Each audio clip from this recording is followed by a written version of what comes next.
Sair da escola já com uma formação profissional no currículo? Parece bom demais pra ser verdade, né? Pois é. No ensino técnico do Senac, isso é possível. É ensino médio junto com formação técnica, que acontece durante os 3 anos. Lá, eles usam metodologia para projetos, desenvolvendo competências como resolução de problemas, pensamento crítico e colaboração, além de valores éticos e sustentáveis. Quer saber? Senac. Acesse sp.senac.br/ensino médio e saiba mais.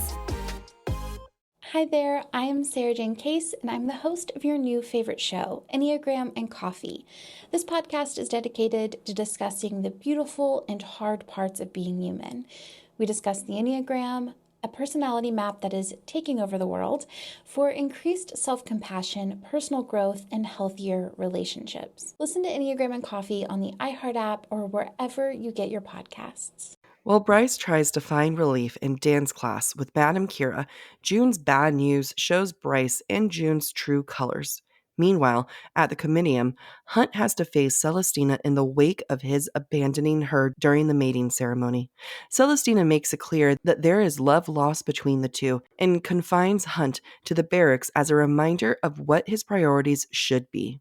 The Hind questions Hunt about his friends, while Bryce, Tharion, and Ithan visit the Astronomer to ask the mystics about Connor's whereabouts.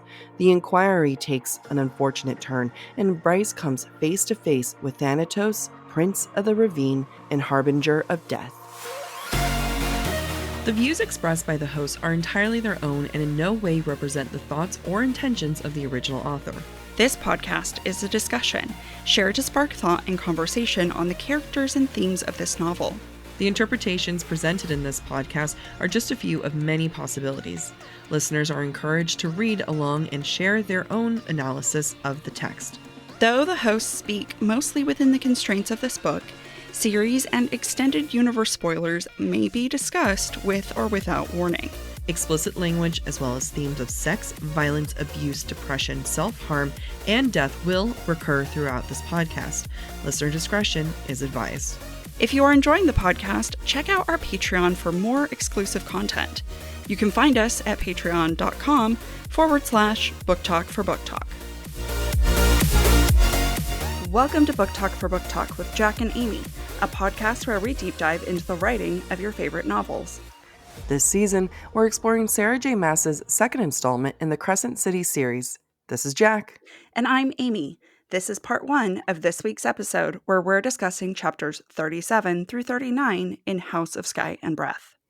This week we ask ourselves, is Bryce as gray as Tharion claims, or are the two characters mirrors for one another? Themes we see in this section include weaponization of titles and consequences. So before we dive in, just fair warning to the listener, this is the second week that we are recording remote. Next week we'll be back to normal. I feel like we're doing an okay job being remote. Troy, knock on wood. Knock on wood. And the second warning is I am hungover. However, I think this is only adding to my thought process. It's elevating. It's elevating. I mean, I did makeup, so, you know. Good for you. I only managed to wash my hair. I was about to do makeup, and Emma's like, you've only got 15 minutes. Oh, damn it. Emma with the reality checks. Yeah. Jac needs to start drinking water. Okay, you're right. So we're going to start in chapter 37. And after chapters and chapters and chapters of extraordinary, this is like leading up before this. Remember, they went to the bone quarter. They were in, the group as a whole was inquired by the Hind. So all of a sudden we get an injection of the ordinary. And as Amy said in the last episode, they are in fact injecting moments of ordinary, of normal, into these high stakes life. It is a little jarring because now Bryce, after discovering everything and, going through almost dying at the bone quarter, is at dance class. And this is meant to be an example of her therapy, right? Because at the beginning of the book, SJM said something like, Bryce found peace at dance class and didn't need therapy because that's plenty enough. It's not what she said, but this does show where Bryce is emotionally and mentally. So, as Sham warned at the top, dance is her therapy. So here we are seeing her needing that therapy. And you can also tell in this moment where Bryce is reflecting that she doesn't have any control in her own life. She just found out a really traumatic thing. She has no control over her power. Everything is kind of going up in smokes. She doesn't get to live that ordinary life. And I believe this is the scene where Bryce really, in theory, crosses a boundary. I think it's fine, but it steps in to help June. And it's because Bryce doesn't have control of her own life. And again, it's setting up the mental state to make sense of her choices. Quote, she needed to be here today to work out every swirling thought. And we can tell that these two characters, Bryce and June, are in different mental states. And that's reflected in their physical form right now. We see contrasting images of Bryce and Juniper trying to hold a certain position. Bryce is shaking from the effort while June, quote, held perfect form, no hunched shoulders, no curved spine. Every line of her friend's body radiated strength and grace. At first, I thought this was injected because Bryce is feeling insecure. Mm-hmm. I think what's more important in this moment, though, is that it's juxtaposing a couple different things. June in her prime versus the moment she's going to get bad information. Mm-hmm. And then June and Bryce before and after the information. Because I think it's emphasizing what you're saying, Jac. Bryce Mm-hmm. is not in the best mental state. And we're seeing that in her physical form now. And we're going to continue to see that in the decisions she's going to make in the next few pages. Yeah, at first I was like, this scene is super jarring. What the hell are we doing here? And then I was like, okay, it makes sense. SJM, you're allowed. It does start to build into Bryce's choices. Mm-hmm. I feel like this scene, this moment, and we'll get into it, is so pivotal to her growth.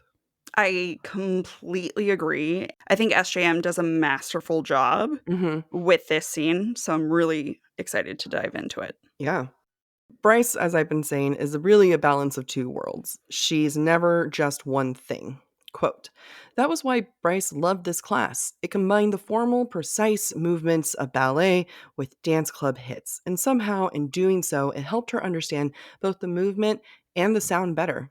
Bryce is this song, right? She is both worlds. She is that classical fae mixed with that club, we'll call it human, right? Mm-hmm. And there's a lot of ways of looking into this. You can say this is her struggling with letting go of her party past days and stepping into the role of royalty. You can look at it the human versus veneer, but it just confirms that Bryce has always been two things at once. And once we give room for that, again, her choices start to make sense because she's never going to fit one mold.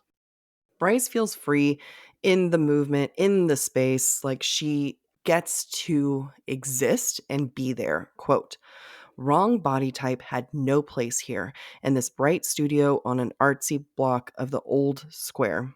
Because she keeps bringing up the wrong body type, right? Like this Mm-hmm. is something that we see continuously. And it's the same thing as Tharion's Captain Whatever, Mm-hmm. which is interesting to the question that we're going to ask. It's almost as if we planned this. But it definitely reminds me of something where she just can't let this go. I mean, trust me, I wouldn't either. But when does she stop thinking about this, if ever? Now, I haven't reread Flame and Shadow, so I don't know if this comes up then. I genuinely think this might be the last moment she thinks of it, because I feel like this moment, this studio, this blending of the classical and the club, Mm-hmm. this is the closest Bryce is going to get to her truest self, to true balance Yeah. in her identities. Mm-hmm. And I think that this scene is actually a pendulum swing for Bryce, Yeah. where she's going, human, wrong body type. She's going to swing and lean into that face side of herself. And thoughts about that no longer matter when Mm-hmm. she takes on the mantle of, I'm a princess of the Fae. Yeah. Yeah. I agree. I will be curious if she says this again, but if I feel like this is the last time, if she does, that it means something. Yeah. And it feels much more of a release than Yeah. anything else. I agree. Bryce decides to not tell June about the bone quarter. And, there's a lot of instances in this book where Bryce isn't telling anyone anything. And there's a lot of moments that that happens behind the scenes. Yeah. And we get a moment in her mind of her explaining why she's not telling June. And it's fair. It's like, Yeah. hey, how am I supposed to come to my friend and dismantle everything she knows and believes in and bring her this like really bleak, dark reality of everything? So I think that it's SJM just kind of like saying, hey, give Bryce a little bit of grace. Like there Yeah. is reason behind it. Because if this was June's perspective or something, and we got it looked like Bryce was holding something back and we knew it was the bone quarter thing, I think we'd kind of go in a little harder being like, what the hell, you should tell your friend this. Yeah. But right now it's like we can understand this moment. Yeah, I'm so glad you bring that up because I happened to read our chapters for next week's episode. Oh my god, did you? I did. I went so ahead. I did not go to the football game I was supposed to go to, Oh, so I nice, ended up nice. reading. But what we're seeing here is going to repeat itself in Mhm. next week's episode many times. Mm. And I think that it's really important that it's established here because it does make sense. Why would you put this upon your friend who you don't want to drag into this mess, Mhm. who, she doesn't know is about to get bad news, who Bryce does want her friend to focus on her career and her dance. Like, Yeah. there's no added value by telling June, and we empathize with Bryce in making this decision. Yeah, and it really shows that the choices where SJM decides to not tell us Bryce's thought process, it Mhm. might be more than just plot device of like, well, if we know that Bryce is looking for a meal, therefore we lose the mystery. Yeah, Right. that's part of it, but at the same time, there's more meaning behind that. Yeah. Yep. The title of this note, June is stupid. Quote, I might bring in money for the shows, but those rich jerks donate millions. I'm going to stick it out until they have to promote me. That's just not how it works. That's not Mhm. how life works. Like, I know this is a fantasy book and like, maybe that is how it works, but it mimics this life and that's just not how this world works. I understand what you're saying, that she doesn't understand the politics of it. I Mhm. did view this differently because I think it sets up June's reaction Oh, later absolutely. and how Bryce has made a misstep. Yeah, So, oh, go ahead. I think though, like I agree. Like this is 100% like setting up. I think though it's June being idealistic and Bryce trying to preserve that idealism Yeah. of like, maybe if I just try hard enough, this will really work out. And Bryce gets it. Like, that's just not how it works, babe. Yeah. And it is like, to your point, like there is an overstep, but I think she's like trying to like protect her friend's naivety. Yeah. Yeah. That's fair. I'm of two minds because Hmm. I agree on one hand, there is a certain naivety about it. I also feel like there's resilience, Yeah. right? Yeah. That June believes in achieving her goal on her merit and talent despite obstacles. Hmm. She is said to have, quote, quiet dignity. Mm. And June tells Bryce, quote, I do this because I love it. They're not worth my anger. Yeah. And I do think that there's something admirable about Hmm. June's dedication Yeah. to, if I were June and my friend was a princess, I'd probably be like, hey, can you help me out? Like, but Oh, the yeah. problem is June is too proud Yeah. to make that request. Yeah. And so Bryce makes that decision for her, which without consulting her is unfair. Yeah. And not consulting her is not great, but it is a prideful thing. Again, like there's something about Bryce kind of seeing herself in there, Yeah. where it was like Bryce has a lot of her own pride and Bryce is being forced to put her pride aside. Mhm. Like she is not getting a choice. She has to use a star sword. She has to learn more about her powers. And she sees June being proud and I think it's like she does respect it. I think she Yeah. does look at that as being admirable. I agree with everything you're saying. Mhm. I believe the intention of this moment is to set June on a pedestal. And like you said, Mm. Bryce wants to protect her friend, wants to give her friend the world because Mhm. Bryce can't solve her own problems. She'll solve June's problems. Mhm. And I think that that's important because there's actually a lot of symbolism in this scene. And June is being set up in juxtaposition to Bryce. And what am I talking about? There's a lot of Swan Lake references in this scene. Oh. So this is the first time we're meeting Madame Kyrah, Mm-hmm. and we learn that she's a swan shifter, so that should be cluing us in right All right, away. my dumbass. Yes, you're right. I was like, where is the clue? Oh, She's a there's swan. more. There's Okay. more. Kyrah in Greek means noble or lady, and in Irish means little black one. Madame Kyrah also asks June to perform 32 fouettes. Yeah, I think that's that's when how they when they spin around. on one foot. Yep. Yeah. 32 is the exact number of the ending sequence of Odil's dance in Swan Lake, Mm-hmm. which is an amazing feat of strength and control. And if we remember, Nesta does this in Silver Flames as well. Yep. Now, the story of Swan Lake is about twin sisters, Odette and Odile, white and black, good and evil. Mm-hmm.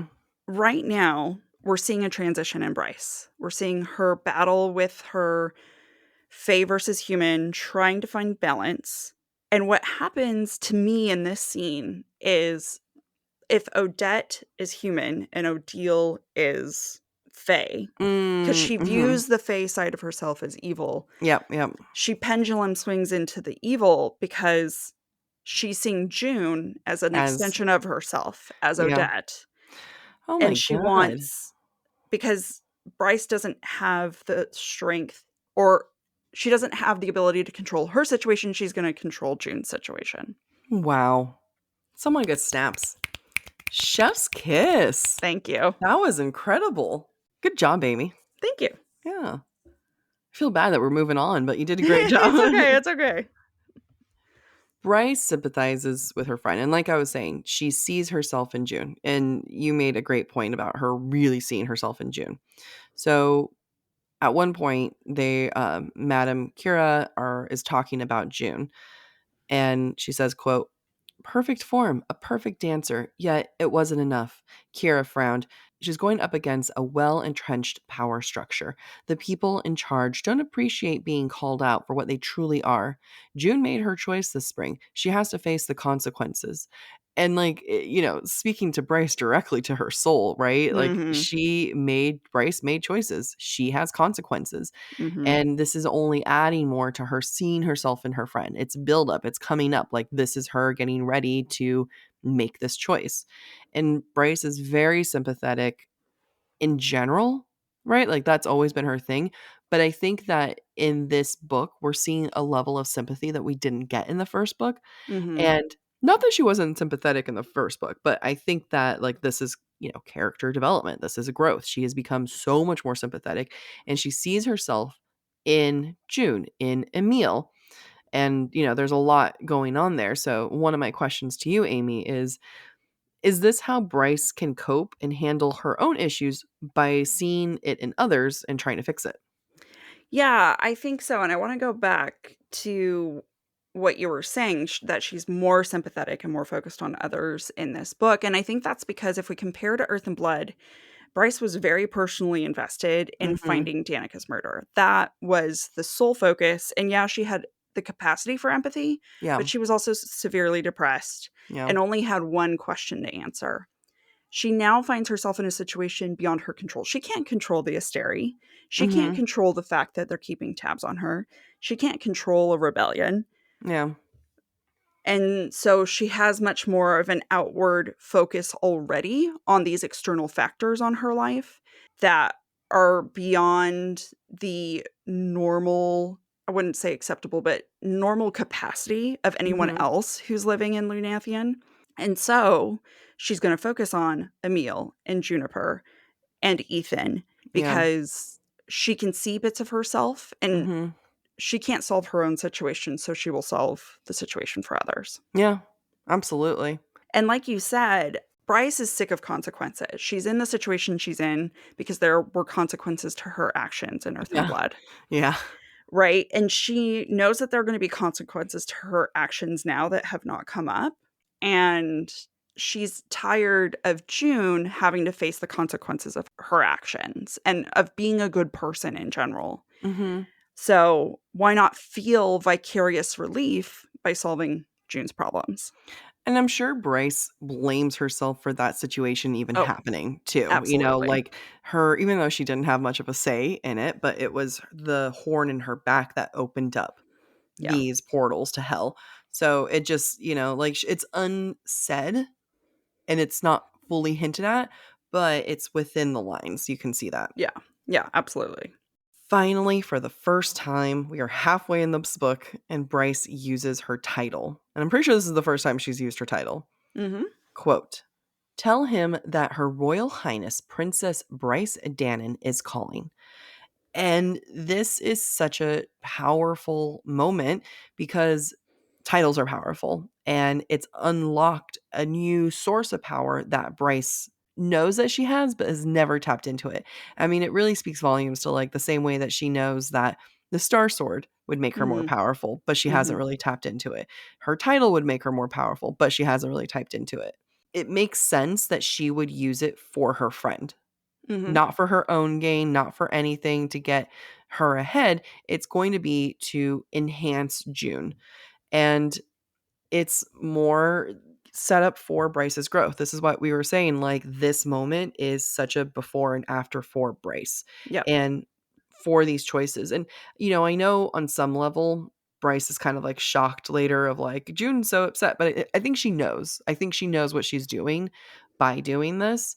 If you ever wanted to tap into your power to get me a promotion with more money and everything and help me achieve my dreams, I am not going to be mad at it.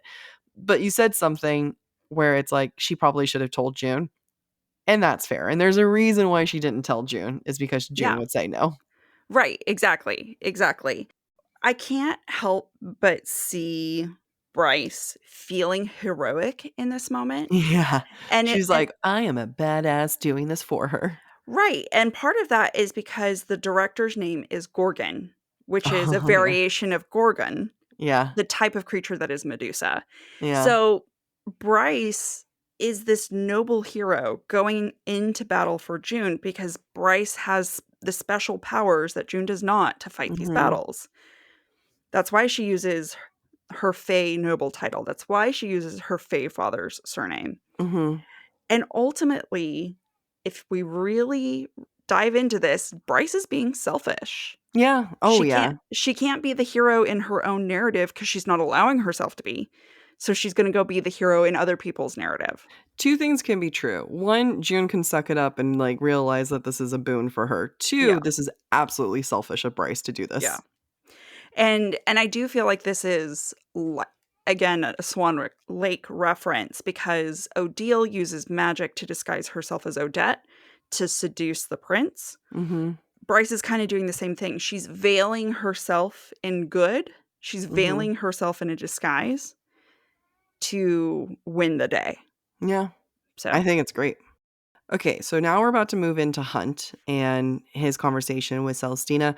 I just want to put a little trigger warning at the top. We are going to be talking about sexual assault here. The Harpy is summoned to go get Hunt, and she sucks. Like, SJM doesn't even try to leave little clues that she's a good person. It's like, again, it's pretty funny. Like, the people who are bad, she doesn't have any wiggle room. Like, they are bad.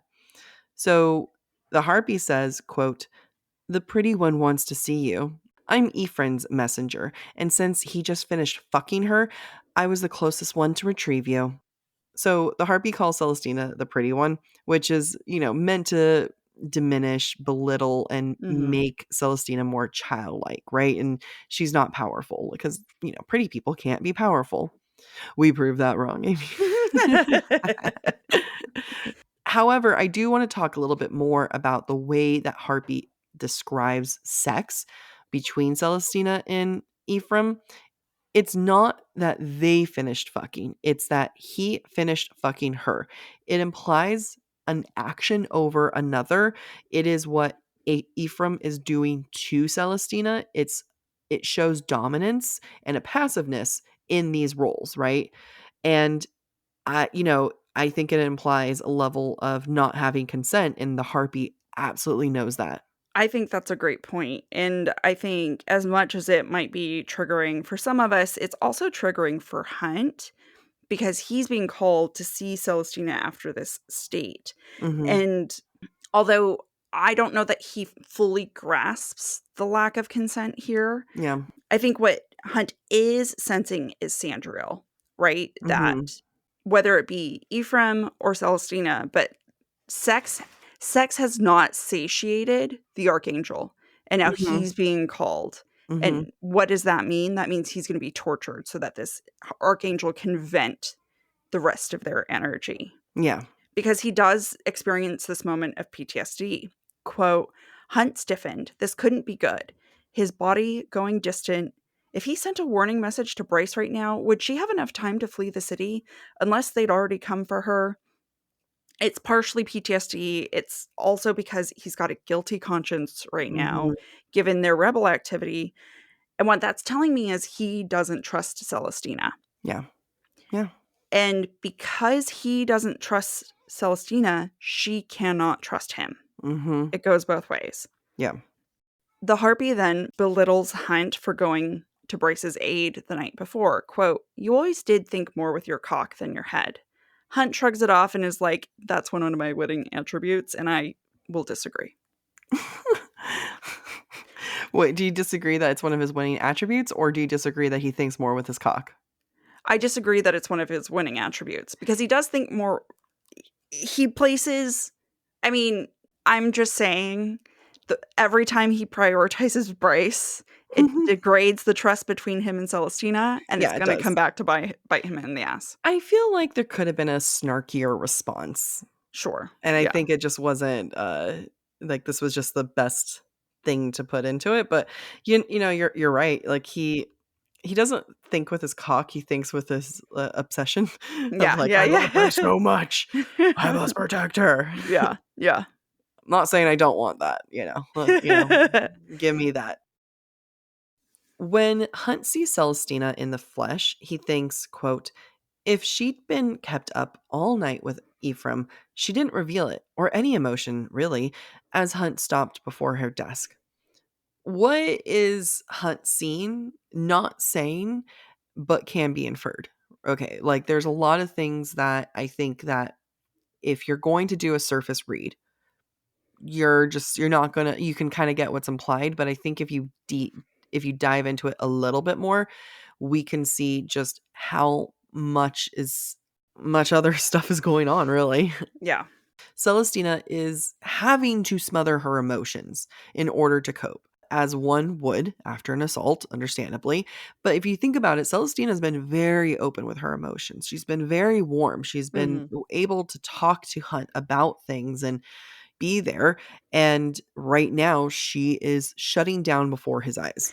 Yeah. And he sees it, but Mhm. can't grasp it. I feel like in this moment, Hunt is so focused on himself and Bryce and not Yeah. getting caught Yeah. that he's treating Celestina like Baxian.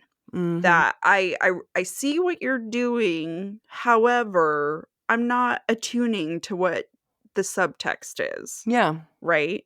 And that's just really sad given the fact that she has been so warm with him. Mhm. And I think that I don't know if he could have salvaged the situation, but his inability to really read into Celestina is preventing him from salvaging the situation, which we're going to talk about.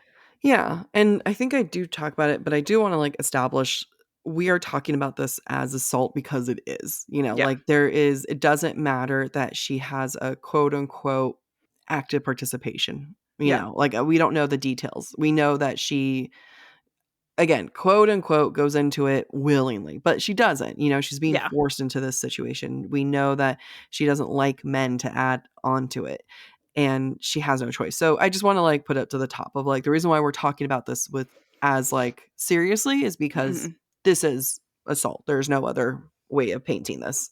Yeah. I would like to point out that we've seen Celestina wear lilac, pink, and now in this scene, sky blue, Yeah. Bye, which Sky. by colors. Did SJM do that intentionally? I have no idea. But I track it. I see it. Mhm. In their conversation, Hunt won't explain to Celestina why he left the party, and I personally feel like I need a better reason as Mm. to why. I think that could have been solved with a simple sentence. I think it could have been like Hunt was worried that by bringing her in to Sabine. It would bring them into the rebel activities that they've been doing. Just one simple sentence. Because the entire time I'm just like, why are we not seeing this? Like, just say it. And Celestina would understand. As punishment, though, for Hunt leaving the party, he is then punished with sex, or the lack thereof. Quote, I want you staying in the barracks for the next 2 weeks. After that time, you may return to Miss Quinlan, but I think you need a reminder of your priorities. Such an interesting choice of priorities, because it's like, there's also like a, I don't want to say Judgment. jealousy. Oh, I was thinking like you chose her, not me. Yeah. Like I should be a priority type thing. Yep. But, again, Celestina was just assaulted, regardless for the lack of narrative, overtness, and everything like that. We get that in similar to how Bryce has no control over her life, she's exerting control over June. Just how Celestina doesn't have control over her body in this moment, she can have control over Hunt's body. And that is something that it's almost like, should we have made that a theme? But like, I wonder if going into that night, she knew what was going to happen, right? At the party. Yeah. She knew what was going to happen after that. So she was mentally hyping herself up. How much would having one friend have helped her? I mean, and I don't mean that in like well, how much would a friend have actually helped her? I truly believe that having a friend just kind of like squeeze your hand before you go into something and not feeling so alone would have done a lot. And, there's a reason why she's so hurt. Yeah, I agree. It does beg the question, does Celestina think Hunt could have said something to prolong the night and then they all go to bed tired? Like, who knows what Celestina's thinking? Whatever she is thinking, though, is, I would assume, I was abandoned by my only ally. Yep. Who represents Shahar. Yes. Yeah, her best friend. Yeah. To me, it makes sense what Celestina is doing, especially in the aftermath of assault to her own person. Yeah. And what I'm seeing happen in this scene is that she starts to make everything impersonal by resorting to titles. She's removed, she's distant, as a lot of people might become after being assaulted. You remove yourself from your body, from your experience to cope. And I think we're seeing in this scene that she hasn't returned to her body. She describes Bryce as a princess of the Fae and a Fae royal, and Celestina herself calls herself your governor, the governor, right? All these things are meant to diminish Hunt's position and Hunt himself, reminding him that he doesn't have autonomy, even if he appears to be free, just like Celestina. She doesn't have autonomy, even if she should be the powerful governor of Valbara. Which is sad, but she's I wouldn't say lashing out, but you put me in this situation, I'm going to make you feel what I feel now. Yeah. I whether it's right or wrong, I don't think that's the conversation to be had. Right. I think the conversation is it understandable? Does it make sense? And then Yeah. what are the implications for the rest of the book from this moment? Yeah. And does it make sense, like how hurt she is? And I think when you really look at Hunt ignored her in a time of desperate need, like not just like borderline need. Like it's more than just he left a party early. It represents a lot more. Yeah, that's a huge betrayal. Yeah. I mean, I don't think it's in this. I think it's in next week's episodes, but there's a point where Isaiah says, well, yeah, you promised to be with her all night and then an hour later you disappeared. Yeah. Like, yeah, that's a huge betrayal. Yeah, and we're getting it on the surface level because we're in Hunt's point of view. Yeah. So as a passive reader, we might look at this and kind of be like, she's being kind of a bitch. But, Yeah. It doesn't take much to crack into it and to really get the empathy, I think. I agree. Celestina reminds Hunt of the game being life and politics, and that he failed to perform. Quote, Ephraim asked why 2 of my triarii had ditched our private celebration, if they thought so little of me, of him, that they could leave without permission to help a Fae royal. Good question. It's a great question. And in this moment, we I mean, I think if we're really paying attention, we see that Hunt has failed everyone. Yeah. He's not only failed Celestina, he's failing Bryce. He's Yeah. not playing the part that he needs to play in order to remain undetectable, to not be suspected of rebel activity. Mm-hmm. This 2-week confinement that Celestina is imposing on him is just the beginning of the consequences that he's going to suffer from this decision. Like Bryce, though, he doesn't want to deal with those consequences. He doesn't feel like those consequences are necessarily justified. Yeah. I also think it's important for us to remember Celestina and Ephraim are not a us, Mm-hmm. Right? Mm-hmm. Even in her own language, it's about thinking little of me, thinking little of him. It's never thinking little of us. Yeah. I mean, Hunt thinking with his cock again. Yep. Go ahead. Oh, you stole the words right out of my mouth. Sorry. I was gonna. No. It's totally okay. All of this. Hunt and Celestina have lost the opportunity to really solidify their bond as allies and potential friends, and it's because of Hunt's cock. Hunt's cock, that monster cock that we hear so much of. I want to also just kind of like remind ourselves Hunt's choosing this. Yeah. And he thinks about it like he doesn't have to report. He never had to be here. He could have quit a long time ago. Yep. He is choosing to work here and to go through all of this. And it's like, if you're choosing to do the job, then do the job. Right. And he even takes a moment to think, well, he could quit, but then what would he do with himself? I don't know. Find a new hobby. Like, Go become a bounty hunter. Yeah. I don't know. Like, open up a soap shop. I think he would do really well. Yeah, probably.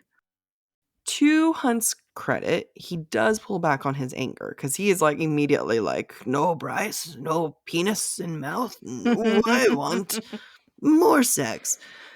But he pulls back, quote, despite his outrage, his frustration, he looked at her, really looked. She was alone and like a ray of sunshine in a sea of darkness. He could have had her back last night, but if it was between her and Bryce, he'd always pick his mate, no matter what it cost him. There's a self-awareness there, and it is reasonable, like that he would choose Bryce over and over. Again, just be honest with Celestina. Like, there's no reason not to share this. And SJM just provided a reasonable thinking moment for Hunt. Like, he can deduce, he can have these moments. And I think that when it comes to almost all of SJM characters, I think Hunt is one of the most aware and reasonable thinking individual. Doesn't mean he lands on the reason. Doesn't mean he always like follows through on it. But I do think he is able to get there. And like I said, one line, just needed one line. Yeah. I do wonder if Hunt's decision to not speak up, to not explain, is because the fact that Celestina just reminded him, I'm the governor, you're a peon. Yeah. And as a peon, it's inappropriate for him to make excuses. Mm-hmm. Like, he just has to take the consequences. He has to just do whatever his governor says. I mean, it makes me think of my brother who's, a Marine reservist. Like, you just, if you speak up, you get worse shit. So you just got to deal with the shit. Yeah, that's true. Doesn't explain his next move, but you can go into it, Jack. It hurts me. He's got to stay true to who he is, and who he is an idiot. Immediately after all this, right? He asks, and then he asks, quote, how did it go with Ephraim? And then he thinks, you don't look too happy for a female who recently bedded her mate. Yeah. No shit.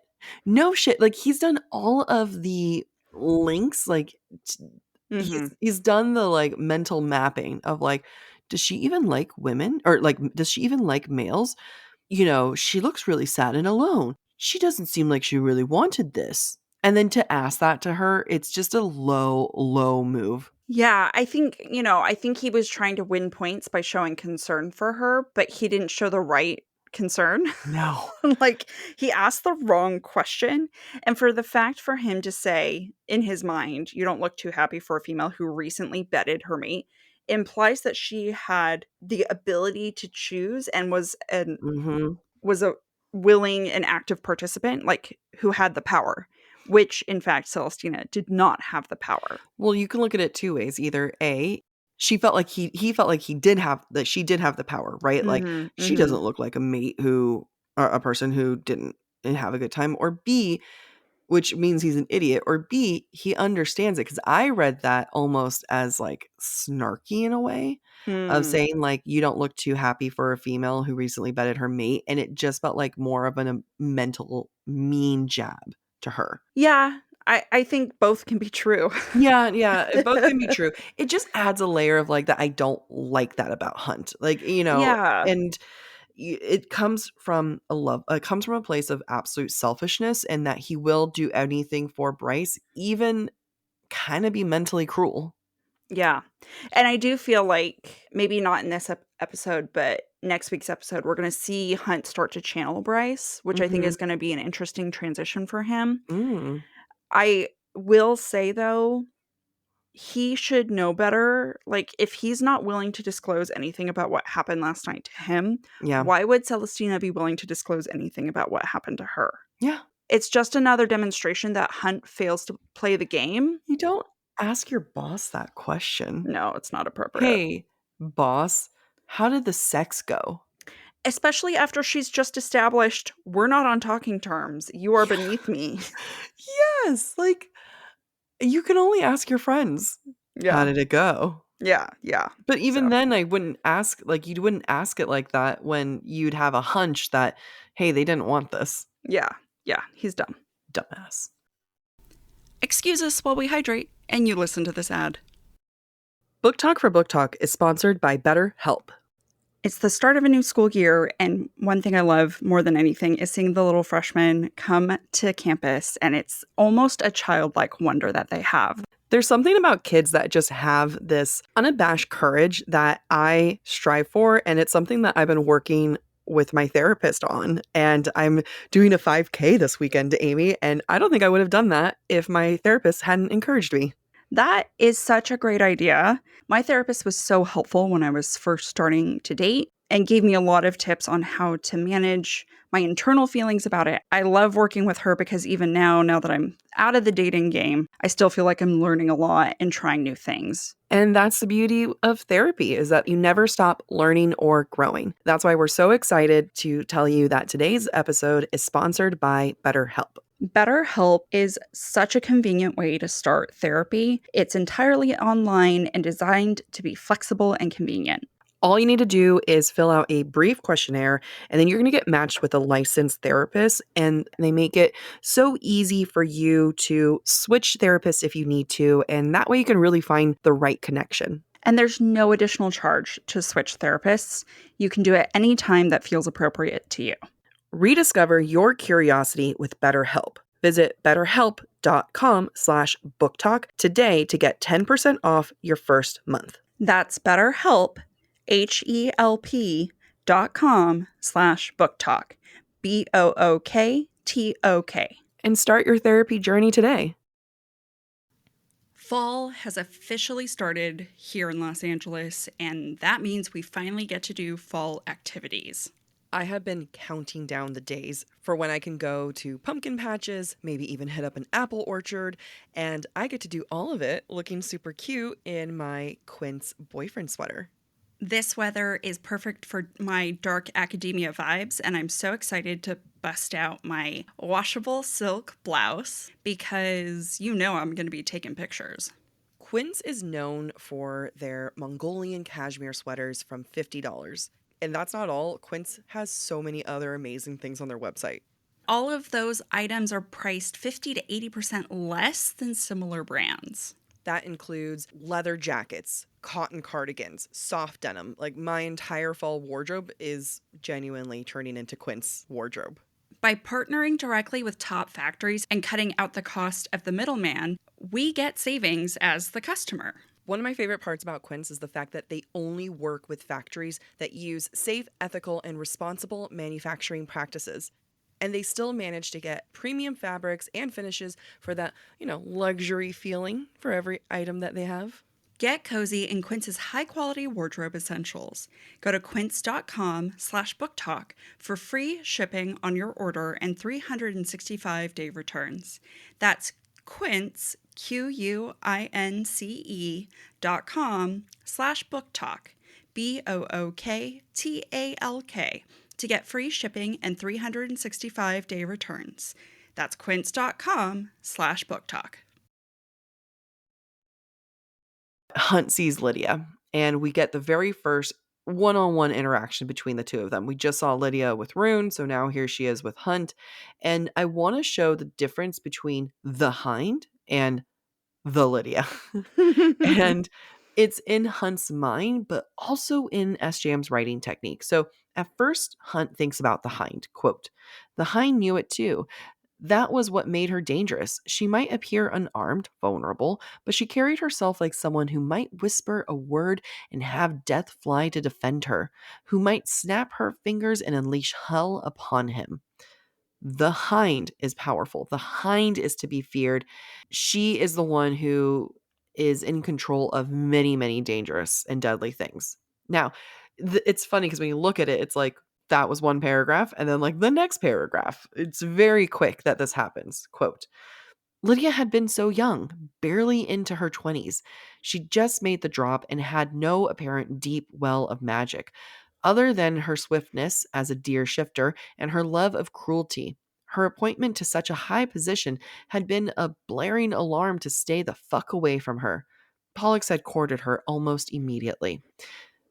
Hunt has never called her Lydia. Like, he Mm-mm. even makes a note when Baxian, refers to her as Lydia. He's like, "Oh, like, I don't know how I feel about that." And now he talks about her in a very humanizing way.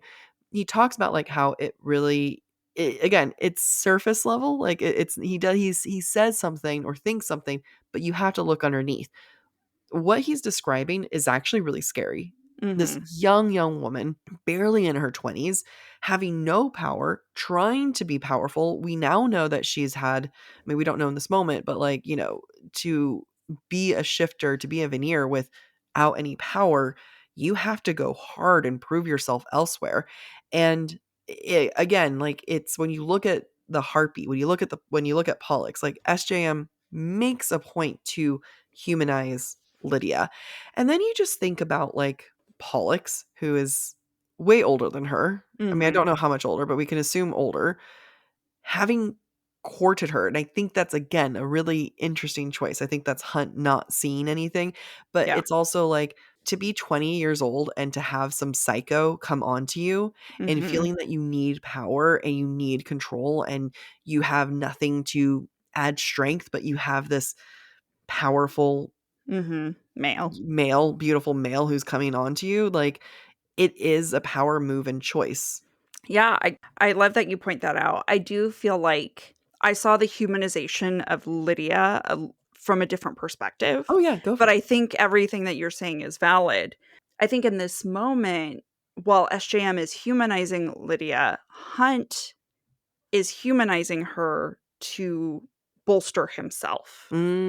So from Mhm. the reader's perspective, we're seeing a more human side of Lydia. From Hunt's perspective, he's putting her down so that he doesn't fear her. Yeah, I He's agree. trying to be equal or greater than her strength so that he, in this moment, doesn't start sweating and give himself away, right? Like, Yeah. she has no power over me. She is not, I am stronger Mhm. than her, etc. Now, if we look at her history as a young 20 something, I could see from Hunt's perspective not empathizing with a Mhm. young shifter who has no power, but Mhm. instead seeing a zealot who chose the life of the Asteri. And granted, that we know this is all before she had children. He met her and who she used to be, and that was a terrifying thing. Yeah. That even at a 20 something deer shifter with no powers, Mhm. she was so ambitious and Yeah. so entrenched in the ideology that she would do anything and kill Mhm. anybody for that power. And that's a terrifying thing, Yeah, right? Because Hunt absolutely. hasn't been in that position. Yeah. I love that you brought it back to that because it is Hunt trying to cope and being like, "I can do this. I can handle her." And for SJM to have done both to have Hunt kind of flounder and figure out a way to say like, no, like I'm strong too. And then to also humanize her to the reader without the reader even knowing. It's talent. It is talent. Okay, so this one hurt my feelings. So at one point, Lydia says, quote, "You're friends with Rune Dannon, are you not?" Burning fucking soulless. Hunt kept his face neutral. "I wouldn't say he's a friend, but yeah, we hang out. Don't deny your love. Don't." And I get he's trying to protect him, his brother, his lover. His brother lover. His brother lover, not related through blood. But like, I was like, don't do it, Hunt. It hurts me. I'm sorry. Yeah, it's okay. He makes up for it in episode 9. Oh, really? I love that you read ahead. You can tease it out. We then get a clue, more clues, because SJM keeps dropping these clues left and right about the Hind. Quote, "The Hind smiled without showing her teeth. I woke up refreshed this morning." Then Hunt says, "I didn't realize fucking Pollux is so boring that you could sleep through it." She snickered to his surprise. She's refreshed because of Rune, because she spent the night talking to Rune. And it's also a clue that she's not obsessed and loyal to Pollux. Like, she snickers at this joke. Yeah, I love that you pointed that out, because I got the part of like, oh, she's not really into Pollux, right? That's a clue to that, but I forgot that she'd just seen Rune the night before. Yeah. So it is very sweet. Yeah. Lydia needs to keep up her act, though. Or does the Hind really resent Bryce? Quote, "An unusual group, even in a city as progressive as Lunathian. An angel, a wolf, a fey prince, a mare, and a half-human whore." So is this just a rile up Hunt? Is this for her to keep an act up? Or is there a certain level of resentment that Lydia has with Bryce because Bryce has so many friends? She has a support group and she sees that. That's an interesting question. So I viewed the use of half-human horror as just part of the persona that she has, right? That looks down on humans, and she's a rebel killer. So I didn't see it necessarily as resentment. I actually felt like this whole sequence was Lydia trying to sniff out Hunt and his true motives. Because we learn in Flame and Shadow, Lydia actually, when she can, gets rebels to safety. Yeah. And I think she is actually doing the same thing as Baxian, trying to sniff out potential allies while coming across as threatening. Yeah. Yeah, I agree. And at this point, do we know? I can't remember when Lydia knows that Rune is Knight. Like, I know when she sees him up top on the roof, she's like, "Oh shit, he's never going to like me." But I have to be convinced that she had some suspicion. I think it's the next dream sequence that she starts guessing about him. Yeah. Based on last night's reading. Yeah. So I think it's going to be next week. We're going to see a sequence between the two of them where she's going to start making deductions about who he could be. And I think that's when she starts to figure it out. Yeah, yeah. At the end of this chapter, Lydia sees Baxian and she stops short.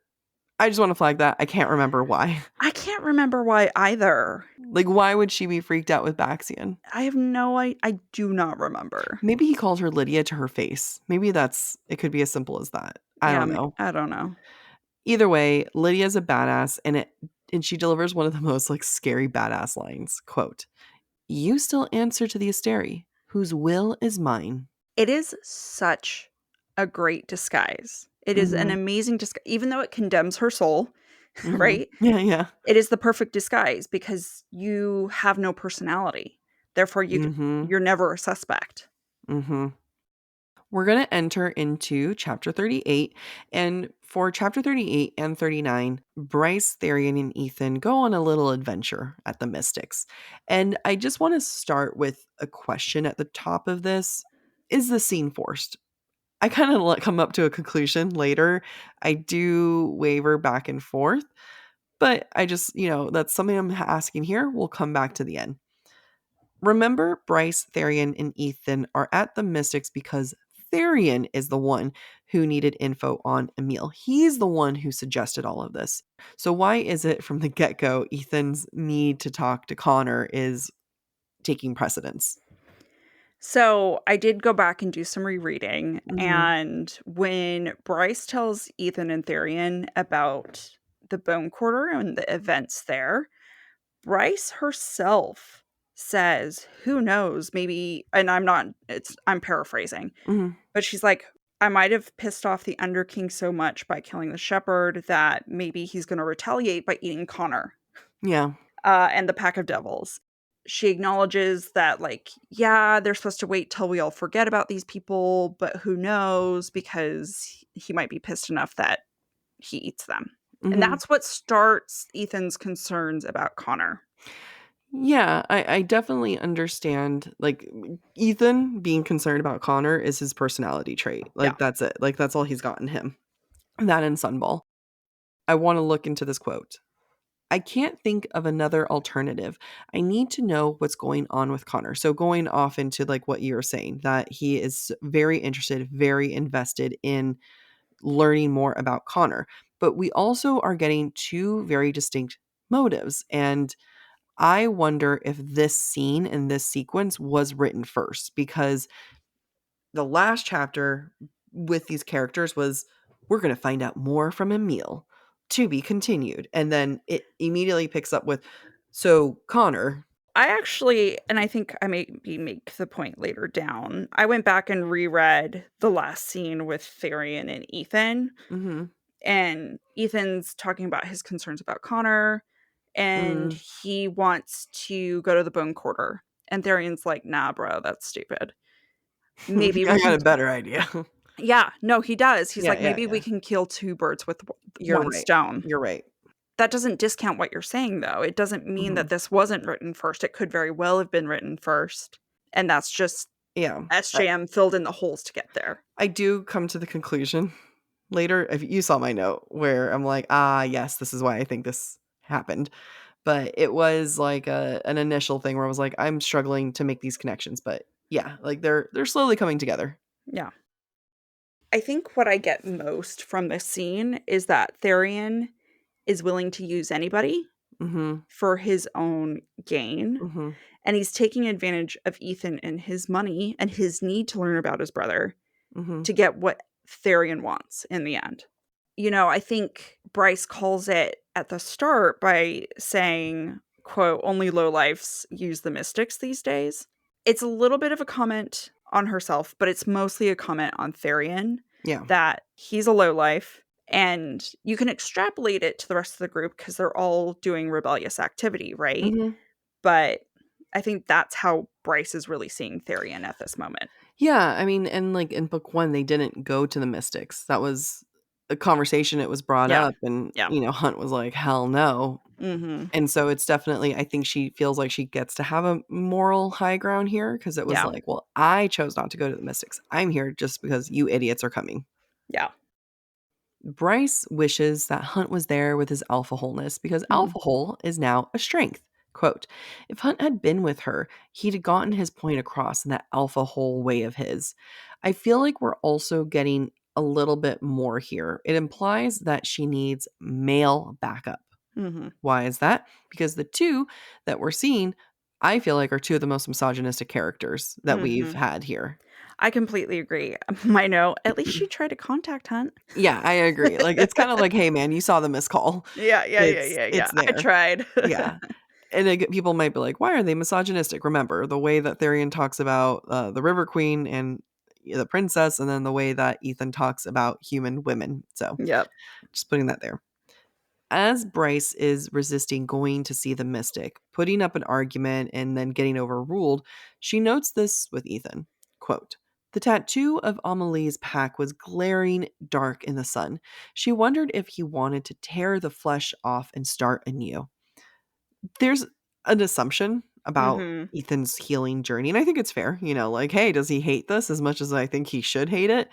But I think it also is what she expects him to want, and I think it's what she feels like he needs to do / deserve, because, like, that's such an aggressive way of being like, tear the flesh off. Yeah. Like, I think, tattoo removals exist here, and where you can just like tattoo over it. But remember, Amelie made Bryce's life hell after Danica.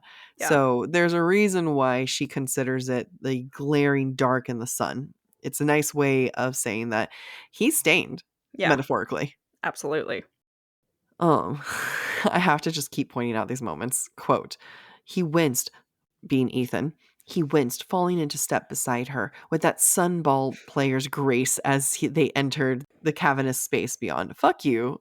Fuck you. No. What is sunball?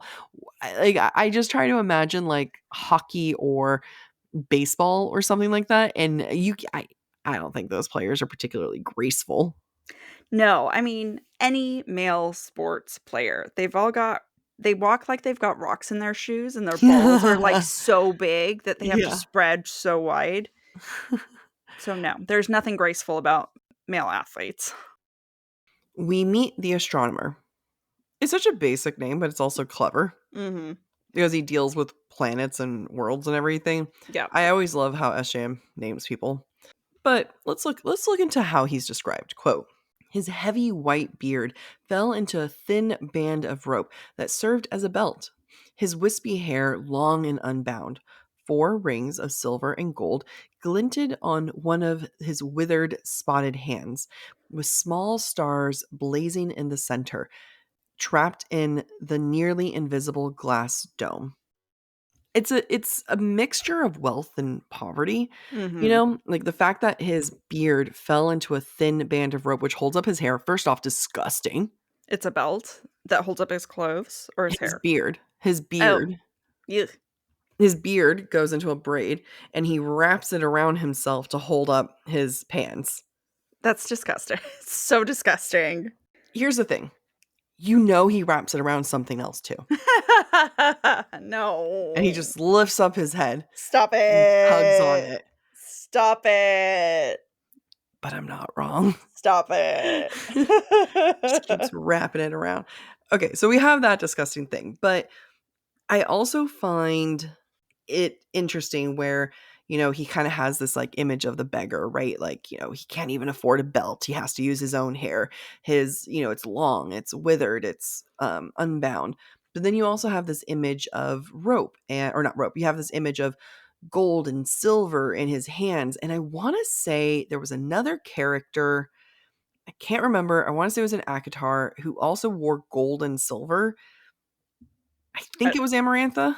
I don't remember. I don't know. Past Us was on it, so I want to say it was something along those lines. Sure. It was her or Ianthe.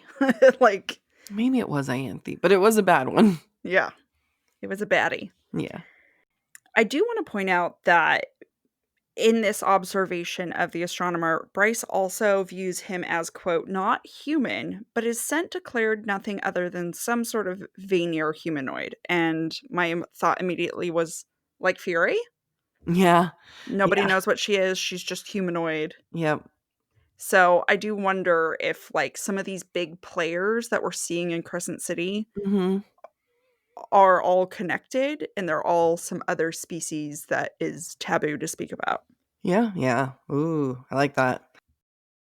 Bryce notes the enslaved sprites. Quote, the minuscule hands that pressed against the other side of that glass. There was no mistaking that desperation in that touch. Fire sprites. Enslaved, all of them, bought and sold. We're about to think of Lele. Damn it, SJM. You just want us to hurt. But, it makes sense that, like, it's Bryce's story, Bryce's journey. Mhm. Bryce, Hunt, and Rune, all familiar with Lahaba. But Ithan sees this and he is puzzled as to why Bryce is so stiff because he never met Lahaba. However, he doesn't get concerned until another wolf is involved. And it's just like, it's not like he looks at it and thinks, wow, those hands are trapped. Like, that's not a good thing. Yeah. I think it's fair to be horrified in general, even if you don't have a history with a fire sprite. But it just, it just shows more of who he is. Yeah, and I have very strong feelings about that. He is very narrow-sighted.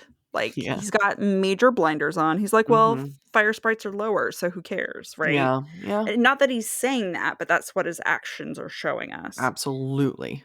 Bryce does think at one point, quote, I'll take all 4 of those rings and smash them open. In that way, she and Ithan are kind of the same. They pick and choose who they are offended Yeah.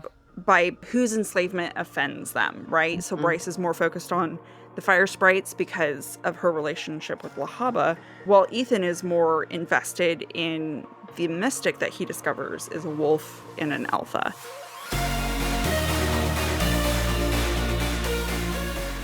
Thank you for listening to part 1 of this week's episode of Book Talk for Book Talk with Jac and Amy. Stick around for part 2, which airs on Thursday. We encourage you to rate and subscribe to our show on your preferred podcast listening platform. We would love to hear your thoughts based on today's conversation. You can submit your comments to our form at booktalkforbooktalk.com for a chance to have your feedback discussed during a future mini episode or on a Patreon exclusive episode. If you are enjoying the podcast, please visit our website, booktalkforbooktalk.com, to view our latest merch and learn about supporting the show through Patreon or Venmo. You can follow us on TikTok or Instagram at the handle booktalkforbooktalk. Bye!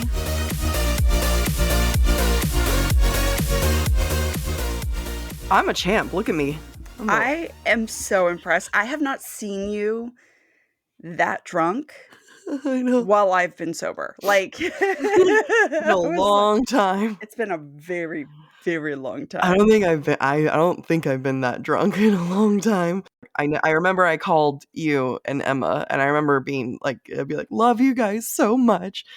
I love is love, and you're such an inspiration. You know what they say is that the truth comes out when you're drunk.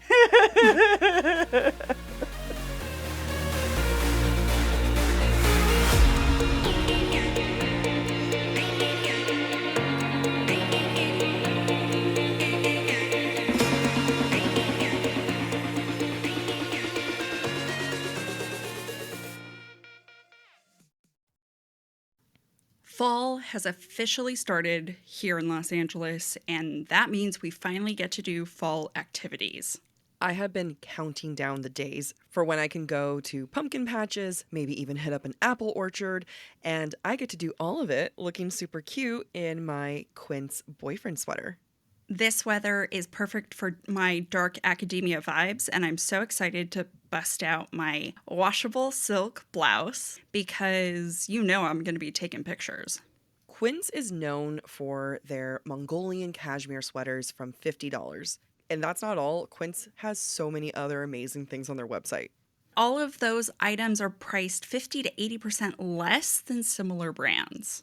That includes leather jackets, cotton cardigans, soft denim. Like, my entire fall wardrobe is genuinely turning into Quince wardrobe.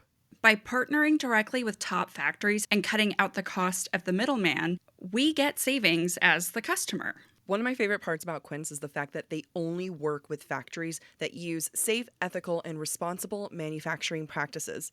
And they still manage to get premium fabrics and finishes for that, luxury feeling for every item that they have. Get cozy in Quince's high-quality wardrobe essentials. Go to quince.com/booktalk for free shipping on your order and 365-day returns. That's Quince, QUINCE.com/booktalk, BOOKTALK, to get free shipping and 365-day returns. That's quince.com/booktalk.